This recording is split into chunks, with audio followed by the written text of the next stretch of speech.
사랑의 하나님 아버지, 안식일을 허락하여 주시니 감사합니다. 이번 한 주간 병원에서는 주의 택하신 종의 입술을 통하여 직원 신앙붕괴가 있었습니다. 말씀을 통하여 짚혀진 마음속의 불씨가 식어지지 않을 수 있도록 주여 축복하여 주시옵시고, 안식일마다 하나님을 더욱더 갈망하고 바라보면서 우리 마음속에 불씨를 꾸준히 지필 수 있도록 축복하여 주시옵소서. 이 시간 간절히 기도하옵기는 이제 주의 택하신 종을 단 위에 세우시니 그의 입술에 주님 기름 부어주셔서 마음이 상한 자에게는 치유를, 힘든 자에게는 힘을, 또 사랑을 갈구하는 자에게는 사랑이 전해지는 그러한 말씀이 선포되어져서 하나님께는 영광이요 듣는 모든 이들에게는 축복이 되는 귀한 시간이 될 수 있도록 주님 함께하여 주시옵소서. 이 시간을 모두 주님께 의탁드리고 사단이 틈타더라도 우리가 이겨낼 수 있는 힘을 주실 줄을 믿고 감사드리며 사랑이신 예수 그리스도의 이름으로 간절히 기도하옵나이다. 아멘.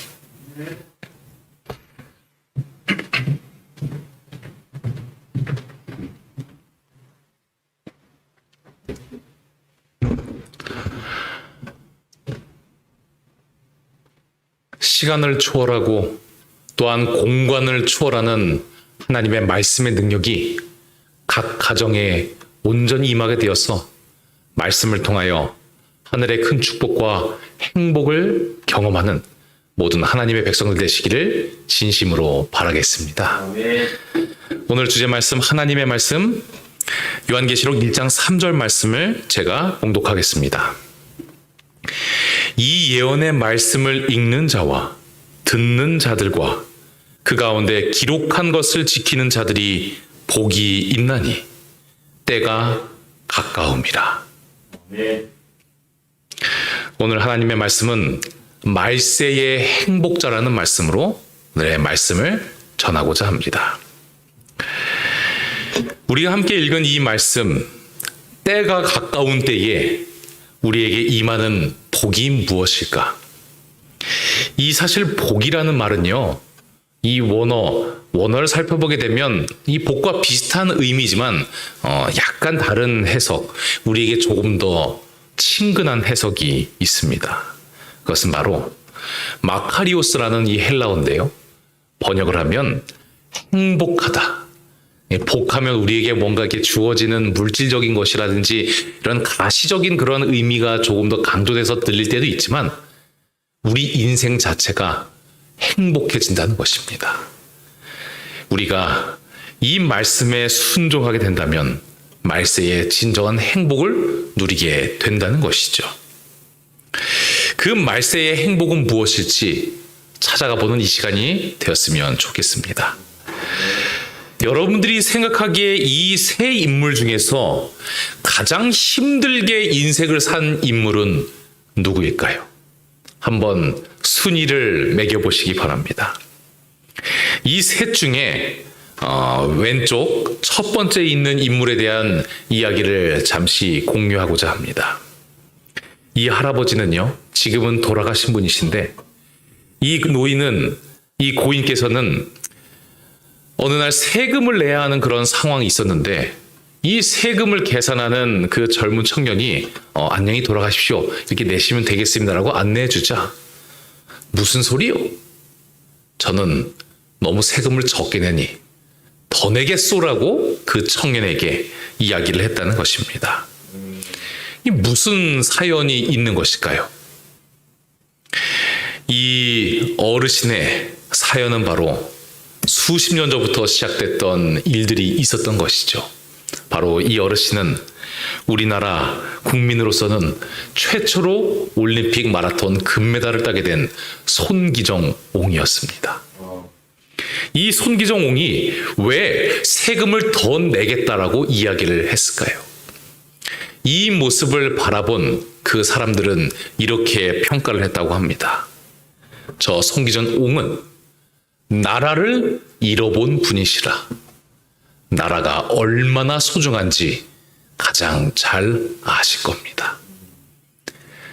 나에게 나라가 있다는 것이 얼마나 기쁜 것인지 잃어봤던 분인지라 그것을 알기 때문에 나라를 위해 무엇을 더 할 수 있을까 고민하는 그러한 삶의 모습이 그대로 드러났다는 것이죠. 그만큼 나라를 잃었을 때 고통에 대해서 뼈저리게 느꼈던 고통스러운 나날을 보냈던 분이 바로 송기정 옹이었다는 것이죠.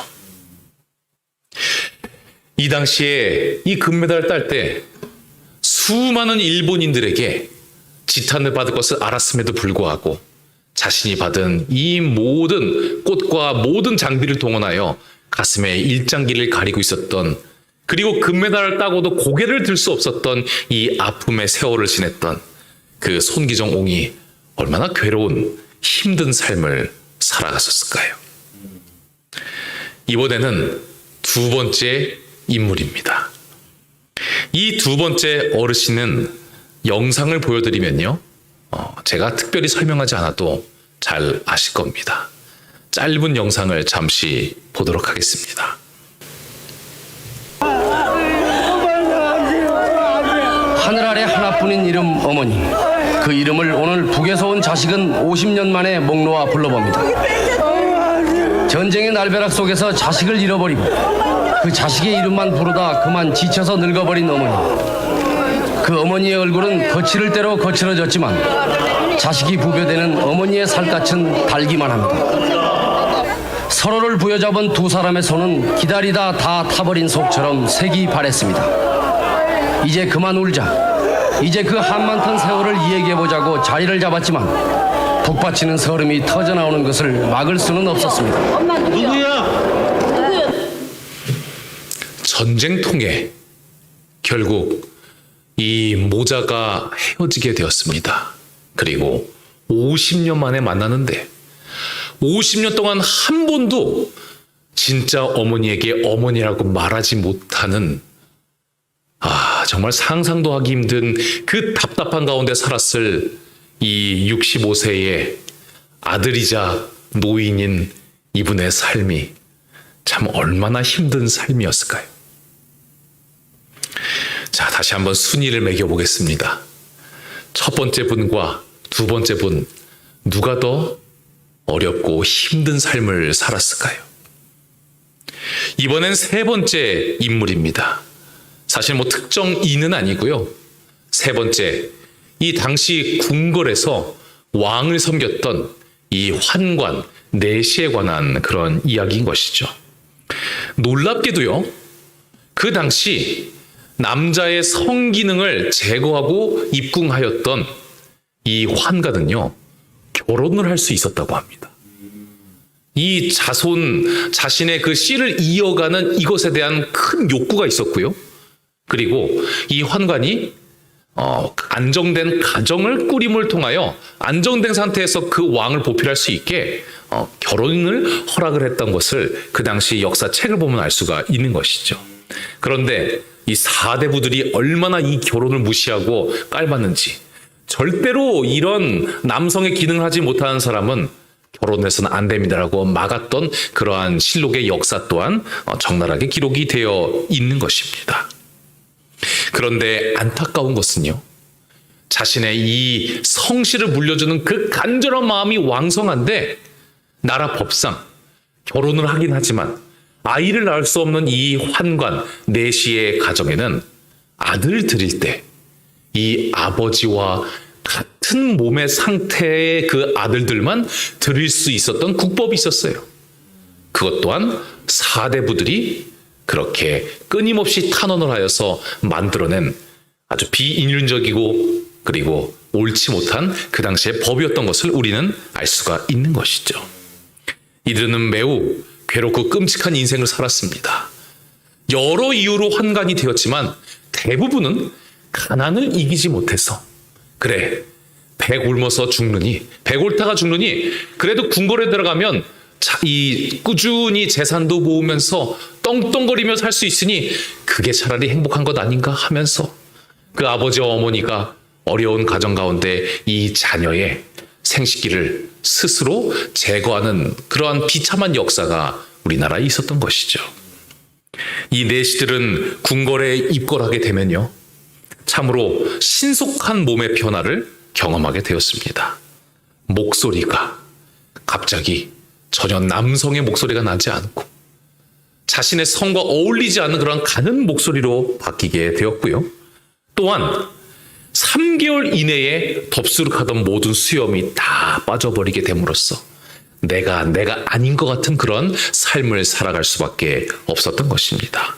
게다가 남성 갱년기 장애까지 결국 경험을 하면서 살아갔다는 것인데, 어찌 보면 행복일 수도 있고 어찌 보면 끔찍한 일일 수도 있는 것이 바로 무엇이냐면, 이들이 이렇게 하게 되었을 때 이 내시들의 평균 수명이 왕보다 무려 25년 정도나 더 살 수 있는 그러한 장수한 그런 삶을 살아가게 되는 것이, 글쎄요, 과연 축복이었을까 저주였을까 우리는 고민해 볼 필요가 있는 것이죠. 그리고 가장 끔찍한 것은 그렇게 긴 세월 동안 남성의 기능을 하지 못하며 살아가다가 결국 죽게 되면 평생을 보관했던 자신의 생식기가 담겨있던 그 항아리에서 그 생식기를 꺼내게 되어서 다시 봉합하여야만 그 무덤에 안치될 수 있었던 것이 그 당시 법이었던 것입니다. 너무나도 끔찍한 그러한 삶을 살아왔던 그 당시의 내시들이었다는 것이죠. 다시 한번 우리 순위를 매겨볼까요?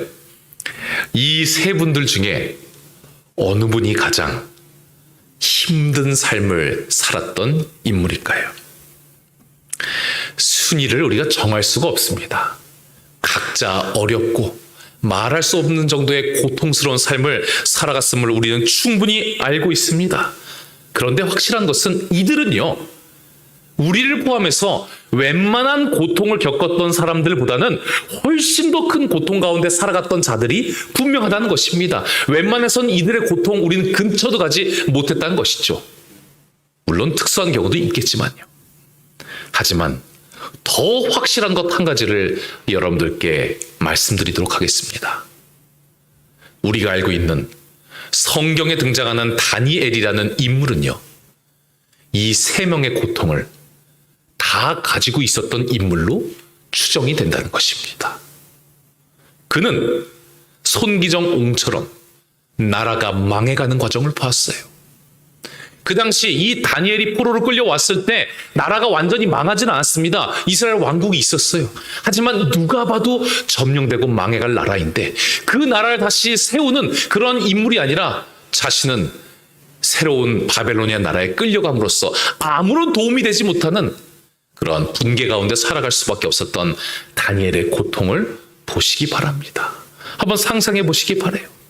그리고 그는 그 고통에다가 두 번째 어르신처럼 평생을 자신의 가족과 떨어져 사는, 이 어르신은 그래도 몇 년 만에 만났어요? 50년 만에 만나기라도 했죠. 정말 만나지도 못하고 결국 가족과 인연이 끊기며 평생 어머니를 어머니라 아버지를 아버지라 부르지 못하는 아주 안타까운 삶을 살아갔던 인물이 누굽니까? 다니엘이었어요. 그리고 결국 이 내시 환관이라는 것, 우리는 성경을 통해서 이 다니엘이 환관장에게 있어서 환관장에 관리받고 있었던 인물인 것을 우리는 알게 됩니다. 그 당시 이 환관이라는 단어가요, 사실 이 성서적으로 일반적인 신하로 쓰이는 단어이기도 합니다. 하지만 더 폭넓게 쓰이기로는 환관, 남성의 기능을 상실하게 된 그러면서 왕만 오직 모시게 되고 왕의 여인을 탐하지 못하는 그러한 사람으로서 표현했던 단어가 이 히브리어 원어인 것을 우리는 알 수가 있는 것이죠. 사실 우리나라만 보더라도 고려시대 때는 환관이 남성과 동일했습니다. 하지만 조선이라는 나라가 건국이 되면서 성리학이 강조되고 그리고 왕권이 더한 강화가 되면서부터 결국 악법이 생겨나게 된 것이죠. 그런데 그 당시에 고대 군동의 환관은 어떠한 환관이었나에 대해서 우리가 또한 생각해 볼 필요가 있습니다. 그 당시 이 초강대국 바벨론보다 약간 앞섰던 초강대국이었던 이 아수르의 환관을 이 고고학으로 찾아내게 되었는데요. 명확히 환관들은 얼굴에 뭐가 없어요? 성인임에 불구하고 수염이 없습니다. 그 당시에 고대 근동 지역은 환관들이 결국 남성의 기능을 제한 그런 환관들이라는 강력한 이유 중에 하나가 되는 것입니다. 또한 이 다니엘과 세 친구는 그들의 자녀에 대한 기록이 성경에 없어요. 하나님께서는 긴 역사면요, 물론 단절된 그러한 스토리라면 더 이상 기록하지 않지만 하나님은 웬만하면 그 사람이 살았던 긴 역사 중에 아들이나 이 자식, 딸들이 있으면요 기록해 주시는 그런 하나님을 우리는 알고 있지 않습니까?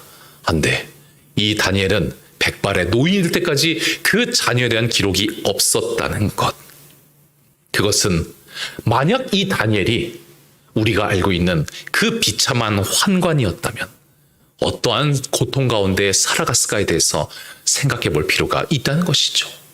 부모 그리고 가족들 다 잃고 나라가 망해가는 그 고통도 감당하기 힘든 상황 가운데서 자신이 이러한 모진 고통을 당하는데 하나님은 무엇 하시나라면서 하나님께 따지고 괴로워할 수밖에 없는 이 상황 가운데서 살아갈 수도 있었다는 것이죠. 그리고 이 성서적으로 환관이 되었다는 것, 남성의 기능을 잃었다는 것은 무엇을 상징하냐면 약속된 영구한 후손, 이 메시아를 나의 시에서 기대하지 못한다는 영적인 차원에서의 엄청난 고통이 따라올 수밖에 없는 상황이었다는 것. 그것은 또한 우리는 간과하지 말아야 한다는 것입니다. 복의 후손에서 제외된 사람으로서 스스로를 생각할 수도 있었던 그런 상황이었다는 것이죠.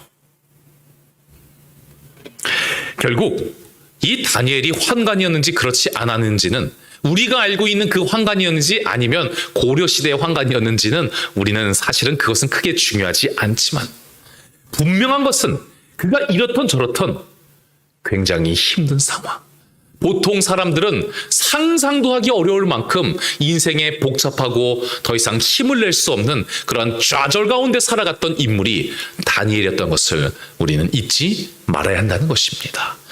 행복의 히읗자도 기억하고 생각할 수 없는 그런 절망적인 상황이었던 것이죠. 그런데 우리 오늘 설교의 제목이 말세의 행복자잖아요.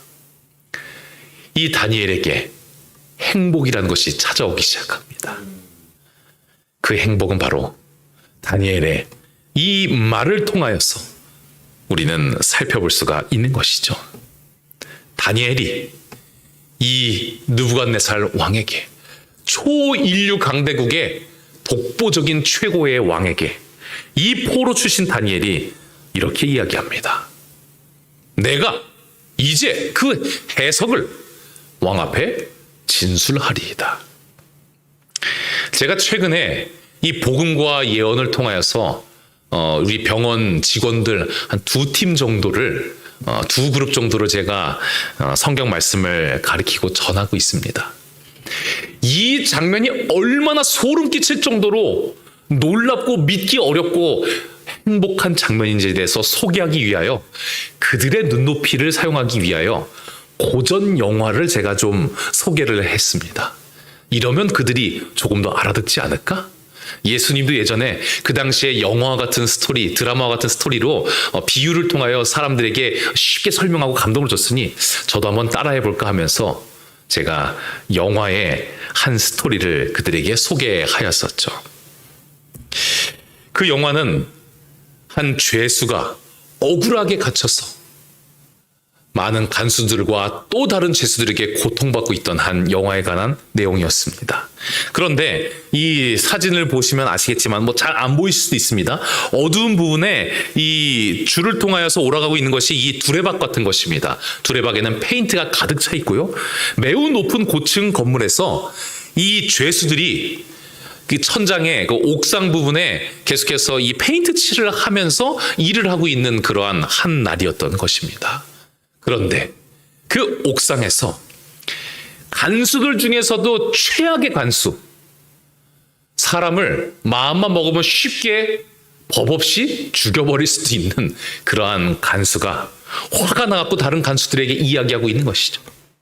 내가 얼마 전 대단한 금액을 받았는데 이 나라 법이 문제라고, 세금으로 다 뺏겨버릴 거라고, 이 나라의 이 법을 만든 사람들 다 못된 사람이라고 하면서 욕설을 하고 있는 것인데, 이 간수들이 이야기하고 있을 때 죄수들은요 쳐다만 봐도 매를 맞고 잘못하면 죽임을 당할 수 있을 정도로 그들의 이 위계 질서는 굉장히 확고하였고 이 차이가 컸다는 것을 우리는 충분히 알 수가 있는 것이죠. 그런데 한 남자 주인공이 이 이야기를 하고 있는 간수에게 다가가서 부인을 믿으세요? 라는 죽음을 자초하는 질문을 하게 됩니다. 당신 가정에 부부 생활에 문제 있는 건 아닙니까? 이렇게 받아들일 수도 있는 도전적인 질문이었던 것이죠. 그러자 이 간수는 무엇이라고 아주 서슬이 퍼런 이야기를 외치자면 사고로 보고해. 이 무슨 말입니까? 사고 처리하고 이 청년, 이 죄인은 이제 어떻게 된다는 것이에요? 죽는다는 것입니다. 끌고 가는 모습이잖아요. 끌고 가서 이 밑으로 집어 던진다는 것입니다. 옥상에서 집어 던지면 그에게 올 것은 죽음밖에 없는 것이죠. 그런데 이 죄수가 갑자기 소리를 지릅니다. 당신이 받은 모든 돈을 부인에게 증여하세요. 증여하면 한 푼도 세금으로 당신이 낼 필요가 없습니다. 그런 이야기를 하자 간수가 사고로 보고하기가 싫어졌어요. 그 이야기를 듣고 싶었던 것입니다. 그리고 이 사람이, 이 죄인이 그 이전에 엄청난 재정 전문가라는 것을 알게 되었고 그가 이 재정에 관한 모든 것을 서류만 가져오면 자신의 능력으로서 다 써주면 결국 그 과정을 통하여서 절차를 통하여 이 간수는 한 푼의 돈도 나라에 낼 필요가 없다는 것을 깨닫게 됩니다. 그래서 이 간수는 고마운 마음에 정말 버러지만도 못해 보였던 그 죄수들에게 이 죄수의 소원대로 그들에게 맛있는 음료수를 나눠주게 되는 놀라운 모습이 등장하게 되죠.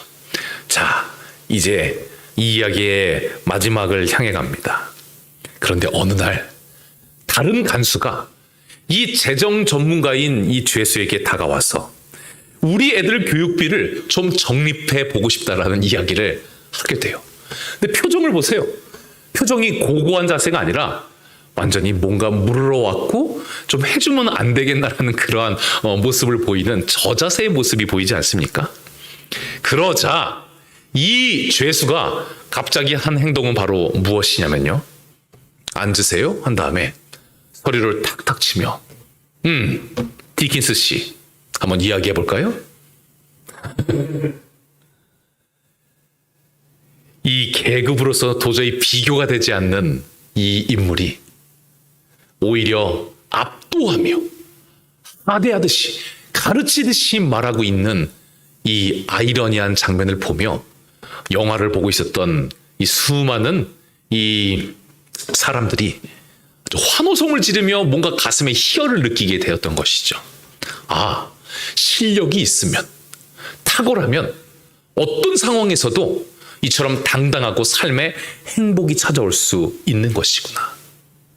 이 놀라운 광경보다 더욱 놀라운 광경이 이 광경이라고 소개를 해드리니 다행히도 젊은 우리 병원에 계신 선생님들이 고개를 끄덕거리면서 이해를 하시더라고요. 간수와 죄수하고는 그 간극과는 비교도 안 되는 간극이 바로 무엇이에요? 이 왕과 당시 초인류 강대국의 바벨론의 왕과 그리고 한낱 포로에 불과한 이 다니엘의 이 차이였다는 것. 하지만 왕께 나아가서 당당하게 왕이시여, 물론 겸손하게 이야기했죠. 제 말이 맞습니다. 저는 왕의 꿈도 알고요. 제가 하나님께 들었으니 그것에 대한 해석을 말할 테니 들으십시오라고 말하는 그의 인생에 이미 행복이 찾아왔음을 우리는 바라보게 되는 것입니다. 어디 포로가 왕에게 이러한 당당한 든든한 삶의 행복을 누릴 수가 있을까요?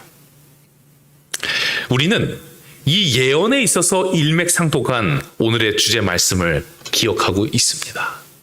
다니엘이 전했던 것도 예언이었죠. 이 예언의 말씀을 읽는 자와 듣는 자들과 그 가운데 기록한 것을 지키는 자들이 복이 있나니 때가 가까움이라. 이 말씀은 이때 주어진 새로운 복음이 아닙니다. 어느 시대건 간에 예언의 말씀을 읽고 듣는 자에게는 어떤 상황과 관계없이 무조건적으로 그에게 행복이란 것이 찾아오게 된다는 것. 이 요한의 시대는 그때도 그것이 동일하게 반복되고 적용되기 때문에 하나님께서 요한에게 그 말씀을 주셨던 것이죠. 그런데 우리가 비슷해 보이는 이 읽는 자와 듣는 자라는 단어는 사실은 완전히 다른 의미의 단어입니다. 바로 무엇이냐면 듣는 자는 여러분들이 아는 것처럼 듣는 겁니다. 예언의 말씀 들으면 행복하지 않습니까? 다니엘이 얼마나 행복했을까요? 나 같은 포로를 하나님이 쓰시려고 하는구나.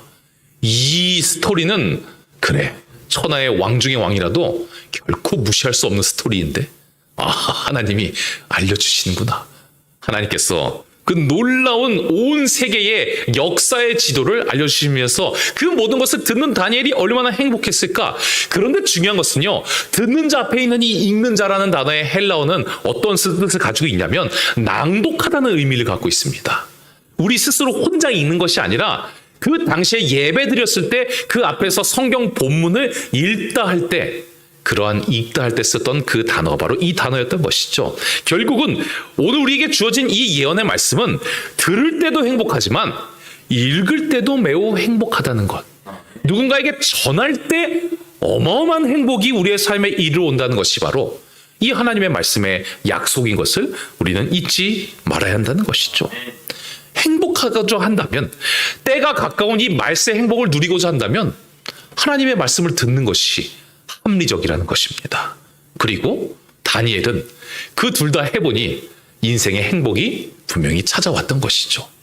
들어보니 행복하고 들은 것을 그 왕에게 고해보니 행복하게 되었다는 것입니다. 누구보다도 당당한 행복을 누리게 되었던 것이죠. 최근에 제가 공부한 우리 선생님들과 함께 있었던 한 스토리를 소개해 드리도록 하겠습니다. 제가 여러분들 잘 아실 겁니다. 우리 수도 없이 들었죠. 금머리부터 시작해서 진흙과 철이 섞인 이 세계의 역사의 지도에 대해서 그분들께 말씀을 드렸는데, 처음 듣는 이 선생님들이 얼마나 행복하면 눈이 이게 반짝거리는지 저도 이 정도인가? 라면서 너무나도 이제 행복해하며 그들의 모습을 바라보게 됐는데, 그분들 중에 한 분이 참으로 행복해하며 본인의 경험을 막 간증을 하는 것입니다. 그 간증이 바로 무엇이냐면 금머리였던 이 바벨론. 누가 보더라도 그 당시에 물어봤으면 금나라가 어디입니까? 물어보면 그걸 모릅니까? 금하면 바벨론이지. 그 당시에 전 세계에서 금을 가장 사랑하고 금의 고장, 금의 나라 하면 누구나 생각하는 이 바벨론. 그런 내용에 대해서 설명을 해드리니 그 선생님이 이러한 얘기를 웃으면서 눈이 반짝거리면서 하는 것입니다. 목사님, 제가 너무 소름이 돋았습니다. 너무 행복합니다. 이제 믿게 되었습니다. 그것은 바로 무엇이냐면 제가 이 바벨론 지역, 오늘날 이 바벨론의 그 지역에 여행을 가게 되었는데, 그곳에 갔더니 참으로 많은 곳에 이러한 것이 있었다는 것이에요. 바로 금시장이 있었던 것입니다. 그날 사람들이 금을 얼마나 좋아하는지, 그분이 여행을 참 많이 다니셨던 분이라고 하는데 세상의 나라들 중에 이 나라만큼 금을 좋아하는 나라가 없었다라고 이야기를 하는 그 모습을 바라보며, 목사님 말이 맞네요. 하나님의 말씀이 맞네요. 저의 경험이 이렇게 잘 접목이 되어서 제가 이 하나님의 예언의 역사를 이토록 확신할 수 있게 된 것이 얼마나 감사한지 모르겠습니다라고 그 선생님께서 이야기해 주시니, 다른 두 분은 그 이야기를 들으면서 또 얼마나 행복해하며 기뻐했을까요? 저는 그분들의 표정을 보면서 처음 제가 이 예언에 관한 놀라운 이 이야기를 듣게 되었을 때 가졌던 저의 그 첫 신앙, 이 초심에 대해서 다시 생각하게 되었습니다. 맞아. 그때 내가 그렇게 행복했었는데, 그렇게 이 첫 예언의 말씀을 듣고 내가 그렇게 확신하며 복 가운데 살아갔었는데, 그때 그렇게 짜릿하게 내가 그 모든 것을 기뻐하며 만끽했었는데, 마치 처음에 저를 느끼는 그러한 시간이 되었던 것이죠. 참으로 이 하나님의 예언의 말씀은요, 듣는 자가 얼마나 행복한지 저는 다시 한번 깨닫게 되었습니다. 제대로 듣게 되면 하나님의 예언의 이 말씀은, 하나님께서 만들어 놓으신 온 세계 역사의 지도는 어느 순간에도 큰 행복을 주는 것이라는 것을 다시 한번 깨닫게 되면서 이 말씀을 읽는 자, 전하는 자가 또한 얼마나 행복한지 저는 다시 한번 깨닫게 되었던 것입니다. 이 예언의 말씀은 이 말세에 우리에게 겁을 주려고 하는 그런 말씀이 아니라 참으로 행복하게 하려고, 우리에게 복의 복을 더해 주시려고 우리에게 주신 그 말씀이라는 것을 우리는 잊지 말아야 한다는 것입니다. 다니엘은 이 하나님의 예언의 말씀을 들으면서, 낭독하고 읽으면서, 고하면서 확신하였습니다. 그래, 지금 내 형편과는 전혀 관계없이 결국 이 예언을 듣고 말하는 자들은 결국은 행복하여 지리. 하나님께서 결국 성도들을 승리로 이끄시리. 다니엘의 삶에는 예언을 통하여서 분명한 행복이 찾아오게 되었다는 것입니다. 요한에게 있어서 이 기름통에 빠져서 튀겨지는 이 형벌보다 더욱더 끔찍할 형벌은 아마 이 형벌이 아니었을까 생각을 해봅니다. 바로 유배, 밤모섬의 격리가 아니었을까요? 차라리 주님을 위해서 순교했다면 덜 고통스러웠을 텐데, 살았는데 하나님의 말씀을 전할 자가 정말 적어요. 이것을 어떻게 전할 수가 없어요. 가슴에는 불이 일어나서 용수숨이 쳐서 하나님의 말씀을 전하지 않고는 견딜 수가 없는데 들을 사람들이 없어요. 그 상황 가운데서 하나님께서 이 요한에게 주셨던 그 행복은 바로 무엇이었냐면, 그러므로 내가 본 것과 내가 이제 있는 일과 장차 될 일을 기록하라. 이 예언의 말씀을 읽는 자와 듣는 자들과 그 가운데 기록한 것을 지키는 자들이 복이 있나니 때가 가까움이라.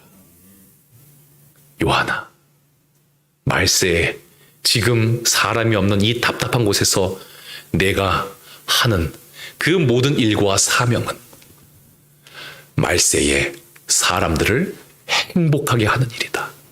그리고 이 모든 것을 듣고 있는 너가 얼마나 행복하느냐, 이곳에 쓰면서 말하고 있는 내가 얼마나 행복하느냐. 나는 너를 행복하게 하고 이 계시록을 듣게 하는 자들을 행복하게 할 것이다. 말세의 행복은 예언이 중요하다라고 하나님께서는 그들에게, 이 요한에게 말했던 것이죠. 결국 요한도 확신하였을 것입니다. 아, 다니엘처럼 나의 지금 형편과는, 나의 행복과는 거의 관계가 없구나. 내가 아무리 최악의 상황에 있다고 할지라도 그것하고 내 인생의 행복하고는 큰 관계가 없구나. 결국 하나님께서 결국 이루실 일들에 대해서 듣고 말하는 자들은 내 상식과는 다르게 무조건 행복해지겠구나. 요한은 확신하게 된 것입니다. 그러므로 사랑하는 하나님의 백성들이시여, 우리가 들었던 이 모든 예언의 과정이 처음 들었던 그때처럼 행복할 수는 없을 수도 있습니다. 감사하지만 그 첫사랑 같은 느낌은 들지 않을 수도 있어요. 하지만 우리에게는 또 다른 기회가 있습니다.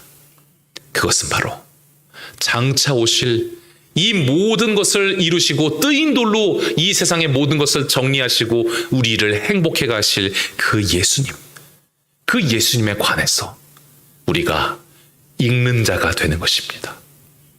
혼자 읽는 것이 아니라요, 여러분들 주변에 한 분 한 분을 잡고 읽는 자, 전하는 자가 될 때 최악의 상황에서도 행복자가 되었던 다니엘의 그 행복이 여러분들의 삶에 찾아오게 될 것입니다.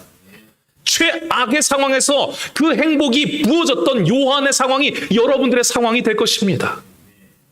여러분들은 모든 행복의 근원인 예언의 말씀을 끊임없이 읽으며 들어야 합니다. 읽으며 전달해야 합니다.